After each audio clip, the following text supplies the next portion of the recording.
they're claiming Russia is behind the hack of DNC servers, suggesting it's to help Trump. But our next guest says it may not have been Russia, but the NSA.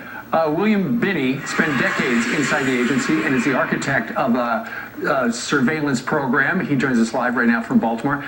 Bill, when you have heard a number of Democrats, including Hillary Clinton, say, well, it's the Russians because they love Trump, what's your observation?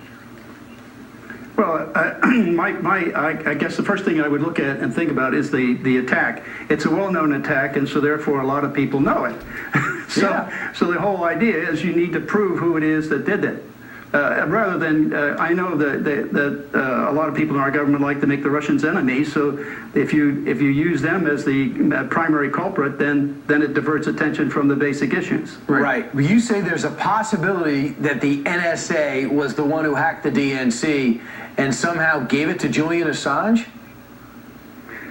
Well, that's the whole point. I guess there is a possibility of that simply because they've got the emails. They collect them through the Fairview program, which has almost 100 taps on the fiber network inside the U.S. distributed with the population. They collect content and metadata at the same time. So it's all there, and they have it already available. And FBI, by the way, has direct access to those databases. So without oversight, there's no oversight of that. So, Bill, you're saying that whatever emails sent in this country, the NSA's got them. They've got Hillary Clinton's email one way or another. So, yeah. But why have they, well, I guess it's politics, right? They would say, oh, it's Russia. That's right. But if there are fingerprints of Russia, isn't that something hackers do to make it look like it's somebody else and not me? Yeah, but see, all of that is available in the network log. All they'd have to do is go in the network log and analyze it to see who was accessing it. The IP addresses and all the MAC numbers coming in tell you the devices and where they are in the world. So you can look around and find out who really did it, and that's what they need to prove. Right. They haven't done that yet. That's the point. How come they can't figure out if anybody hacked into her emails on a private server, but they sense that this is Russia that did it? Are they the clumsy ones or the coy ones? Which Russians, who are the real Russians?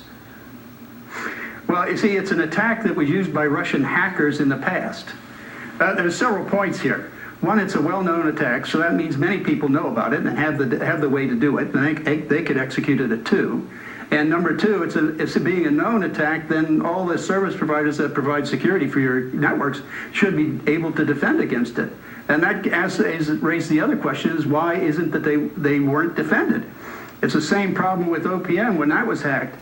The whole idea was that why weren't they protected? Well, there's several possibilities here too. Yeah. Number one, the intelligence agencies like to have views into devices or through systems, networks, and firewalls and things like that. So that means that they like to have those weaknesses sustained. They don't like to fix them. So if you don't fix things, you stay weak and exposed, and that's really what's been going on. It looks like it. Bill Binney, he's the architect of the surveillance program. Bill, thank you very much for joining us. Thank you. It's an eye-opener. Oh, yeah. All right, meanwhile, coming up,